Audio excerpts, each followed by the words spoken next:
Assalamualaikum warahmatullahi wabarakatuh. Salam sejahtera bagi kita semuanya. Selamat berjumpa kembali dengan pelajaran PPKN. Anak-anakku sekalian, kita masih membahas bab 3 tentang Kebangkitan Nasional dan Sumpah Pemuda 1928. Namun sebelumnya, seperti biasa, mari kita sama-sama lantunkan yel-yel kita agar pembelajaran kita lebih semangat dan lebih termotivasi. Baik, ikuti apa yang Bapak ucapkan. Salam Pancasila. 5 sila, Pancasila. Pancasila, jaya sepanjang masa. NKRI, harga mati. Baiklah, terima kasih. Pada kesempatan ini kita masih membahas kompetensi dasar 3.3, yaitu memproyeksikan nilai dan semangat kebangkitan nasional dan Sumpah Pemuda tahun 1928 dalam bingkai Bhinneka Tunggal Ika. Kemudian di KD 4.3 mengaitkan hasil proyeksi nilai-nilai dan semangat kebangkitan nasional dan Sumpah Pemuda tahun 1928 dalam bingkai Bhinneka Tunggal Ika dengan kehidupan sehari-hari. Adapun kompetensi dasar sikapnya, yang pertama adalah 1.3 menjalankan perilaku orang beriman sesuai nilai semangat kebangkitan nasional dan Sumpah Pemuda tahun 1928 dalam bingkai Bhinneka Tunggal Ika. Kemudian sikap sosialnya 2.3 mengembangkan sikap toleransi sesuai dengan nilai dan semangat kebangkitan nasional dan Sumpah Pemuda tahun 1928 dalam bingkai Bhinneka Tunggal Ika. Selanjutnya materi pembelajaran kita minggu yang lalu kita membahas bagian B, yaitu perintis kebangkitan nasional dalam perjuangan kemerdekaan Republik Indonesia. Yang sekarang kita akan membahas bagian C, yaitu arti dan makna Sumpah Pemuda dalam perjuangan kemerdekaan Republik Indonesia. Mudah-mudahan kalian sudah siap. Mari kita sama-sama ikuti pembahasan materi berikut ini. Anak-anakku sekalian, yang pertama akan kita bahas yaitu yang pertama, peran perjuangan pemuda dalam organisasi kepemudaan. Insinyur Soekarno, presiden yang pertama kita, pernah mengatakan bahwa beri aku 1000 orang tua, niscaya akan kucabut Semeru dari akarnya. Beri aku 10 pemuda, niscaya akan kuguncangkan dunia.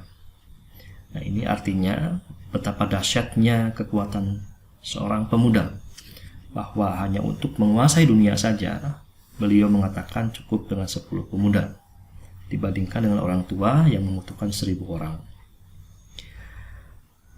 Di seluruh dunia, perubahan di berbagai belahan dunia banyak dipelopori oleh pemuda. Inilah peran penting pemuda dalam perubahan. Pemuda menjadi tonggak perubahan suatu bangsa. Dan Sumpah Pemuda sangat penting bagi bangsa Indonesia dalam sejarahnya karena telah menjadi penegas arah perjuangan bangsa Indonesia. Bapak ulangi, bahwa Sumpah Pemuda yang dipelopori oleh pemuda itu menjadi penegas arah perjuangan bangsa Indonesia. Berdirinya Budi Utomo tahun 1908 mendorong bermunculnya organisasi pemuda. Seperti kita ketahui bahwa Budi Utomo merupakan organisasi pertama di Indonesia. Nah, organisasi yang muncul setelah Budi Utomo yang pertama adalah Trikoro Darmo yang didirikan oleh R. Satiman Wiryo Sanjoyo tahun 1919. Trikoro Darmo memiliki 3 visi utama, visi mulia, yaitu sakti yang berarti kekuasaan dan kecerdasan, budi berarti kebijaksanaan, dan bakti berarti kasih sayang. Tujuan Trikoro Darmo adalah yang pertama mempererat tali persaudaraan antara siswa-siswi Bumi Putra pada sekolah menengah dan kejuruan. Dan yang kedua, menambah pengetahuan bagi anggotanya. Dan yang ketiga, membangkitkan dan mempertajam peranan untuk segala bahasa dan budaya. Itulah Trikoro Darmo. Yang kedua adalah Jong Sumatranen Bon, yaitu Organisasi Kepemudaan Persatuan Pemuda Pelajar Sumatera. Didirikan tahun 1917 di Jakarta.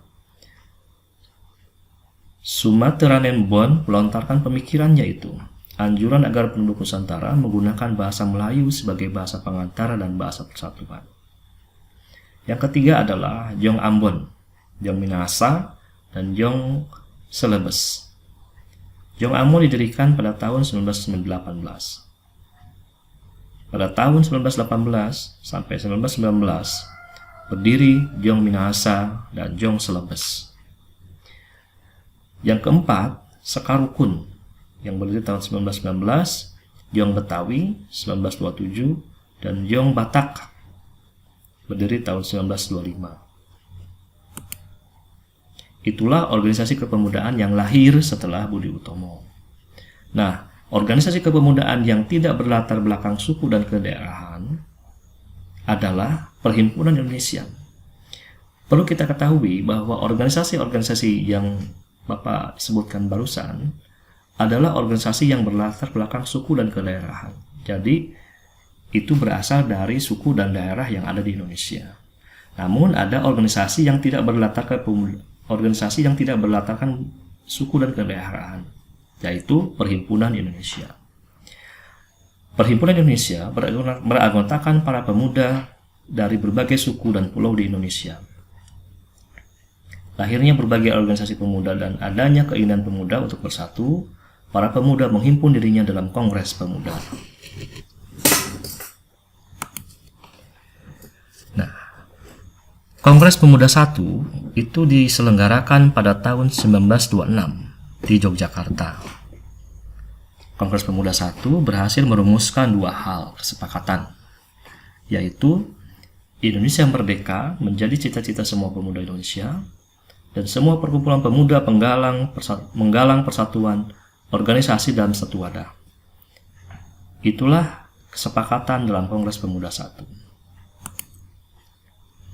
Nah, kemudian Kongres Pemuda II dilaksanakan dalam 3 sesi di tempat yang berbeda. Penggagas Kongres Pemuda II adalah organisasi Perhimpunan Pelajar-Pelajar Indonesia yang beranggotakan pelajar dari seluruh wilayah Indonesia. Kongres Pemuda II dihadiri oleh berbagai organisasi kepemudaan, yaitu Jong Japa, Jong Batak, Jong Celebes, Jong Sumateranen Bon, Jong Islami Ten Bon, Jong Ambon, dan lainnya, serta pengamat dari pemuda Tionghoa yang hadir pada saat itu. Rapat pertama Kongres Pemuda II dilaksanakan pada hari Sabtu 27 Oktober 1928 di Gedung Katolik Jongelingen, Bonn, Waterlooven, dulu Lapangan Banteng.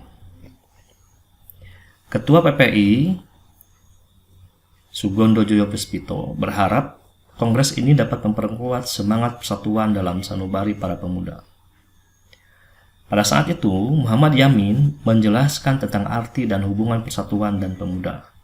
Menurutnya, ada 5 faktor yang bisa memperkuat persatuan Indonesia, yaitu 1 sejarah, 2 bahasa, 3 hukum adat, 4 pendidikan, dan 5 adalah kemauan. Rapat kedua Kongres Pemuda II dilaksanakan pada hari Minggu 28 Oktober 1928 di Gedung Ostjapa Bioskop. Membahas masalah pendidikan. Menurut Purno Muwolan dan Sarmidi, Mangun Sarkoro berpendapat bahwa anak harus mendapatkan pendidikan kebangsaan. Harus pula ada keseimbangan antara pendidikan di sekolah dan di rumah. Anak juga dididik harus secara demokratis. Rapat pembentuk Kongres Pemuda II dilaksanakan di Gedung Indonesia Klub Gesbau di Jalan Keramat Raya 106. Sunario menjelaskan pentingnya nasionalisme dan demokrasi selain gerakan kepanduan. Ramlan mengemukakan gerakan kepanduan tidak bisa dipisahkan dari pergerakan nasional. Gerakan kepanduan sejak dini mendidik anak-anak disiplin dan mandiri, hal-hal yang dibutuhkan dalam perjuangan. Inilah susunan panitia Kongres Pemuda. Ketuanya Sugondo Joyo Puspito, Wakil Ketuanya RM Joko Mal Said, Sekretarisnya Muhammad Yamin, Bendaharanya Amir Sarifuddin, Pembantu 1 Johan Muhammad Chai, Pembantu 2 R. Kaca Sungkana, Pembantu 3 Senduk, Pembantu 4 Yohanes Laimena, Pembantu 5 Rohyani Suud. Itulah susunan Kongres Pemuda II. Nah, rumusan naskah Sumpah Pemuda itu ditulis oleh Muhammad Yamin. Isi dari Sumpah Pemuda hasil Kongres Pemuda kedua yaitu yang pertama menunjukkan tentang tumpah darah satu, yaitu tanah air Indonesia. Isi yang kedua itu menunjukkan tentang pengakuan terhadap bangsa yang satu, yaitu bangsa Indonesia. Dan isi yang ketiga menunjukkan tentang bahasa persatuan, yaitu bahasa Indonesia. Dalam peristiwa Sumpah Pemuda tersebut diperdengarkan lagu kebangsaan Indonesia Raya yang pertama kali yang diciptakan oleh W.R. Supratman. Anak-anakku sekalian, bagian yang kedua kita akan melihat arti dan makna Sumpah Pemuda. Sumpah Pemuda merupakan suatu pengakuan dari pemuda-pemudi Indonesia yang mengikrarkan satu tanah air, satu bangsa, dan satu bahasa. Sumpah Pemuda dibacakan pada tanggal 28 Oktober 1928 yang merupakan hasil Kongres Pemuda II di Indonesia. Sumpah Pemuda merupakan babak baru perjuangan bangsa Indonesia yang semula bersifat lokal kedaerahan berubah menjadi perjuangan yang bersifat nasional.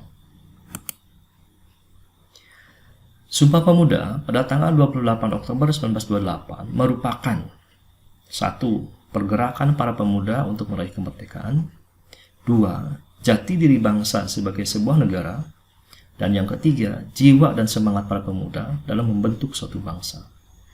Nah, jadi penjabaran nilai-nilai Sumpah Pemuda itu antara lain 1. Pengakuan terhadap tanah air Indonesia, yang kedua, pengakuan terhadap atau sebagai bangsa Indonesia, dan yang ketiga, pengakuan terhadap bahasa Indonesia sebagai bahasa persatuan. Demikianlah penjelasan singkat tentang arti dan makna Sumpah Pemuda. Mudah-mudahan kalian kelak menjadi pemuda yang betul-betul bisa melaksanakan penjabaran nilai-nilai Sumpah Pemuda. Mudah-mudahan jelas dan dapat dipahami. Terima kasih. Bapak akhiri dengan wassalamualaikum warahmatullahi wabarakatuh.